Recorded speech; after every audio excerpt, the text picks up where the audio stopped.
I want people to go to jail. I want victims to know in this country, if you are assaulted, if you are abused, that you will get justice. I don't care how powerful somebody is. No one's above the law. I will sign any bill that bans porn, that bans any of this nonsense in schools. We can't be talking about these nasty sexual things with kids that are in elementary school. It is going to take years for us to unwind all the damage to our nearest, dearest, most important institutions in this country.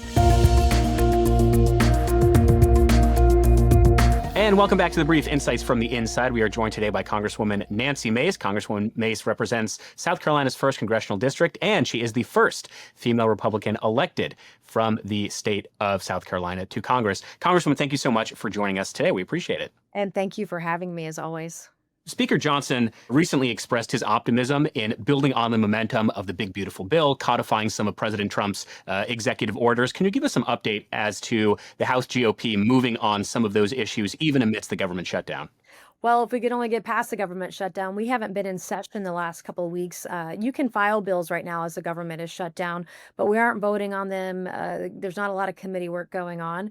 But I agree with Speaker Johnson. We do need to codify as many of President Trump's executive orders as physically, humanly possible. We have a once in a lifetime opportunity here before us.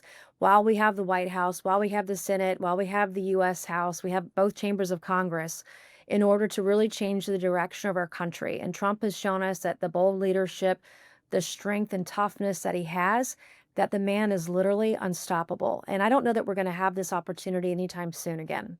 And you've been pretty vocal on the No Kings rally that we saw just a few days ago, this bizarre cacophony of political grievances. I'm curious how the Republican Party moving into the midterms is planning on responding to this solidification on the left, and how they want to be this new resistance. What is the Republican message moving into the midterms? Well, the new resistance is the same as the old resistance, and it's gone nowhere.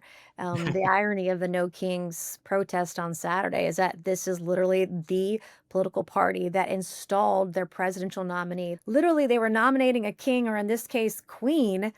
It's just so the irony and the hypocrisy, I don't think, is lost on anyone. And they've talked for years about how Republicans were a threat to democracy. Well, actually, every accusation was a projection. They've been the ones that have threatened democracy. They're the ones that are violently trying to pick us off and kill us and threaten us, to make sure that our conservative voices aren't heard. Why it's so important, Shabbos, for the work that you're doing here and around the world to make sure that our conservative voices have a platform. Well, I'm glad you mentioned Queen, because when people think of Nancy Mace, they're probably thinking of two words, and that's women's rights. You've probably been the most vocal champion of women's rights in the halls of Congress. The Center for Heterodox Social Sciences, as well as the Foundation for Individual Rights and Expression, they put out a survey a few weeks ago, and it showed that the percentage of young Americans who identify as transgender, as non-binary, has essentially fallen off a cliff. We're talking percentages down more than 50%. I think this in some ways vindicates what you had been saying for a while, which is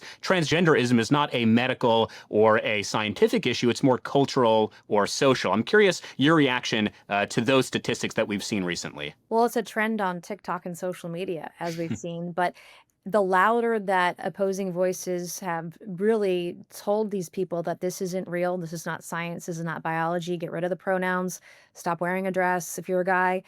We've seen that when reality hits them in the face, that they get it and they're not playing that game anymore. It was just a trend. It's always been a trend. And that people have woken up to it because we as conservatives and TERFs too, because there are some Democrat women that are rabidly against it as well, not just conservatives, but everybody working together to get the truth out there, that people are they finally caught on, and they're like, hey, I'm not going to be groomed anymore. I'm not going to do this nonsense, and neither is my kid. And that's a great thing for America. So given that you were sort of speaking about this before it was cool, do you think there were lawmakers, perhaps on both sides of the aisle, who knew it was wrong, but for social or political pressure didn't say anything? And on the flip side, do you think now with the reelection of President Trump, lawmakers are now able to speak what they knew to be true the whole time? Well, even many of them still aren't speaking out about it. I mean, I'm in bright red South Carolina. It's as red as this stapler, okay? That's how red my state is supposed to be. But we had state and federally funded colleges and universities that had 15 genders on forms on their college Mm. websites, and male and female were not two of the options. Where one of my universities here in South Carolina was promoting cross-dressing on the college website. What are you even talking about? Then we're talking about policies that allow biological men in women's dormitories, bathrooms, locker rooms, showers. And this has been going on in bright red South Carolina. We have DEI running rampant in the state government. And so when you look at it, I sort of shake my head and I think to myself, where have y'all been the last 10 or 20 years? How have we as a Republican state allowed this sort of nonsense to go on and then just sit there and act like it doesn't exist when it does? And so it's my job, I see as the next governor of South Carolina, to burn the system to the ground and just say no more. I had someone send me a text message today, and it was with a very well-known hospital here in South Carolina, and the medical practitioner was using pronouns in their email, making an appointment with their patient. I got to tell you, pronouns have nothing to do with science. They have nothing to do with diagnosing your medical problem. I want this thing to stop. I called the administrator of the hospital within 5 minutes, and they picked up the phone, and I told them I'm being nice right now, but if you don't resolve this in very short order, I will embarrass you, because that's what it's going to take with some of these people. You have to shame them and embarrass them until they do the right thing. And I don't understand it, quite frankly. Mm. Yeah, unfortunately, I think you're absolutely right. Let me just play devil's advocate for a moment. How would you respond to critics who say that protecting sex segregated spaces is discriminatory against transgender individuals in the United States? Well, I mean, use the bathroom you were born with, right? And if you want to get really technical about it, have your own bathroom. I mean, at this point, have your own sports team. But men cannot become women, and women, we didn't get the right to vote until what, 1919, 1920, just over 100 years ago. And, we have achievements that we've done on our own, and we're not going to allow some mentally ill man, almost always from the left side of the aisle, put on a skirt or put on a dress and say, I'm you now. Absolutely not. And it's grooming. And apparently there's like a sexual thing with it, autogynephilia, where these people have a sexual attraction to themselves or to other men that are dressed as women. It's really sick stuff, and you wonder why we don't have a mental health counselor in every school in America, because this thing is, we can't be celebrating this. And my kids came up through public school, again, in red state, South Carolina, but hearing about glitter parties for the kids that came out in middle school, like you're talking about an 11-year-old in 6th grade. What a glitter party that mom and dad may not be aware of. Like, I don't understand it. And we're not promoting, we're exposing an event again in South Carolina this weekend.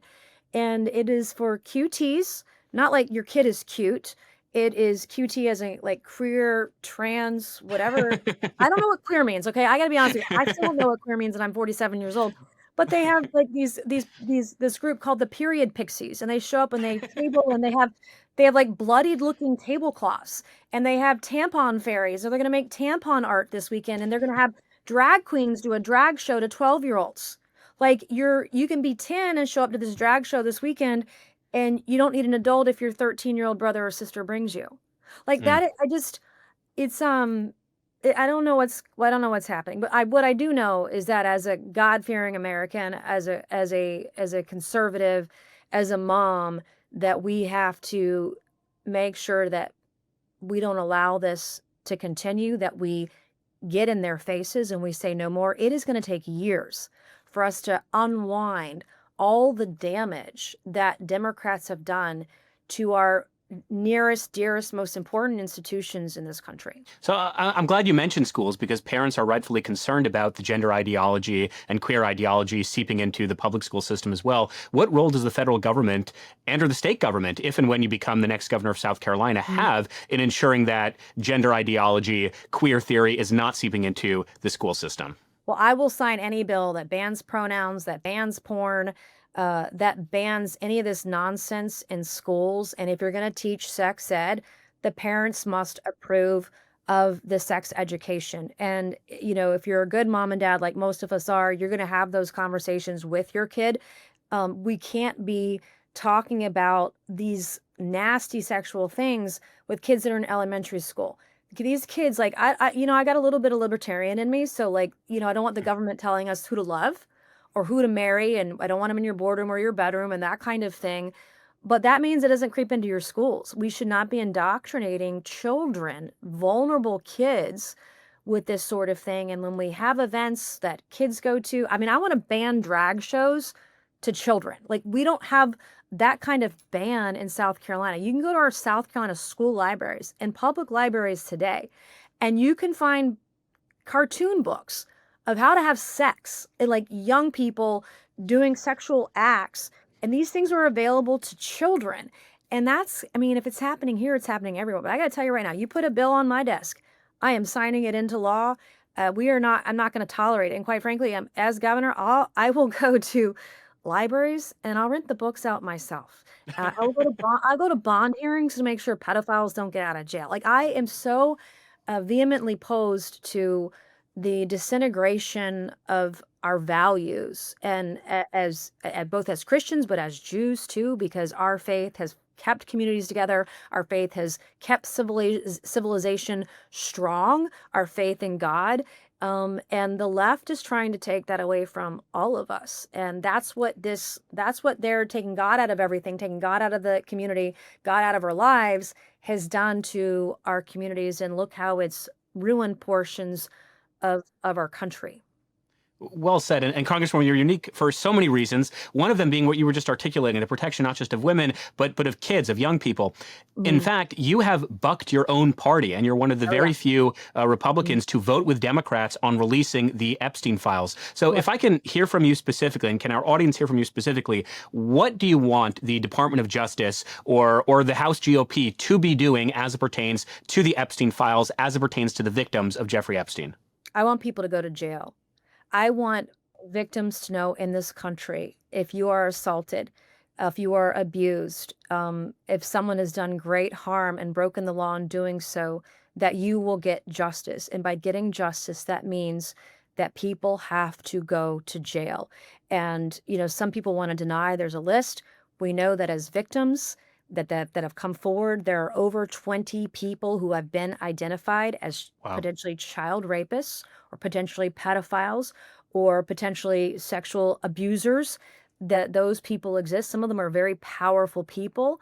And, I don't even care. Like, I've said this publicly, and King Charles doesn't like what I've said about this. He's stated so personally and publicly. But Prince Andrew, now I guess he's not no longer a Right. prince, but Andrew, should go to jail if what is alleged happened. And I know he's denying it, but he's been named. And I don't care how powerful somebody is. As the left says, no one's above the law. And so prove it, show it. And so I want Congress to do the work to show who should be investigated, who should be prosecuted, and who should go to jail. I want to name names. And one of the reasons I'm so passionate about this, I have met with the Epstein victims. I do a lot of victims advocacy because I myself am a survivor of both domestic abuse and sexual assault. And I've seen how broken the system is. When I came forward 2 years ago, I was told that it wouldn't be investigated. Even though I had evidence, even though I had photos, even though I had metadata, I, as a powerful member of Congress, was told, "Oh, well, shrug." And if that's happening to me, then that's happening to everybody that's coming forward just about. It is very hard to get justice. And so for me, this is, let's show the world that if you do bad things, we are absolutely going to hold you accountable, regardless of how much money you have or how much power you wield. And I don't always buy in the conspiracy theory of things, but even if this did jeopardize certain relations with certain countries, we know that our Mm. foreign adversaries, they're doing honeypot operations all the time, I'm sure. I bet we're doing it too. But that doesn't excuse the fact that this goes on, that underage women were abused, and that people who did it, who harmed them, should go to jail, period. I believe that. And the Epstein victims I have met with have exonerated Donald Trump. They have said he had nothing to do with it, and want to be able to meet him personally and exonerate him from the White House is what they want more than anything. But they also want their abusers to go to jail. Let me just ask one last question. You've been Mhm. extraordinarily generous with your time, so we appreciate it. Mhm. When it comes to protecting women, when it comes to protecting young people, you're not only a victim of sexual violence, but you're Mhm. an advocate for those people as well. You've been a co-sponsor for the Protecting Women and Girls in Sports Act. Mhm. Why is this issue, when you take all the issues affecting our country, from the economy, healthcare, foreign policy, why does this issue particularly speak to you so much?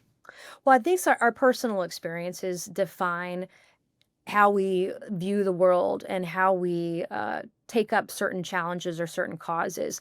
And I have been destroyed in many ways by the experiences that I've had, particularly 2 years ago. Uh, Absolutely just admonished. Post-traumatic stress disorder, anxiety, all those things that come with it. But in that pain, I have found purpose, and it has renewed my faith in God, has renewed my faith in Jesus Christ. It has made me a better person, as tough as it has been, and taking what I have been through and applying it so that everybody can get the same kind of benefit.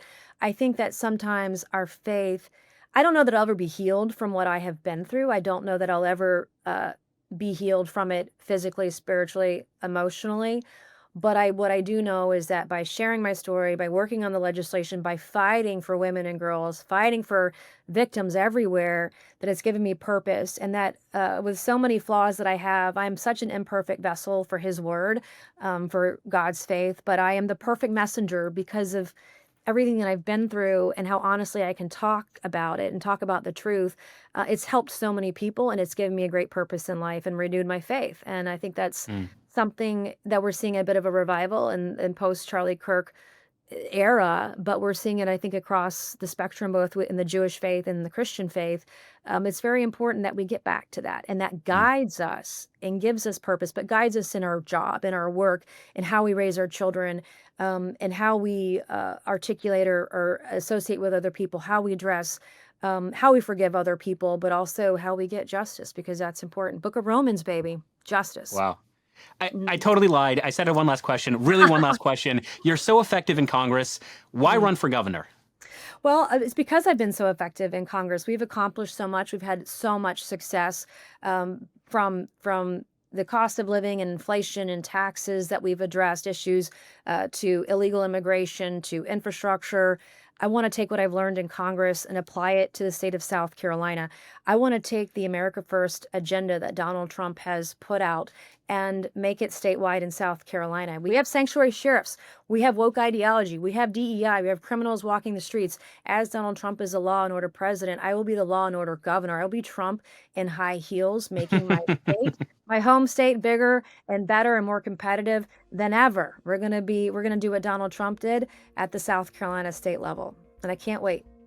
Well, Congresswoman, we appreciate your time. And on behalf of millions of Gen Z, of women, of young people, thank you for being our advocate. We look forward to connecting with you again in the future. You are the future. Thank you.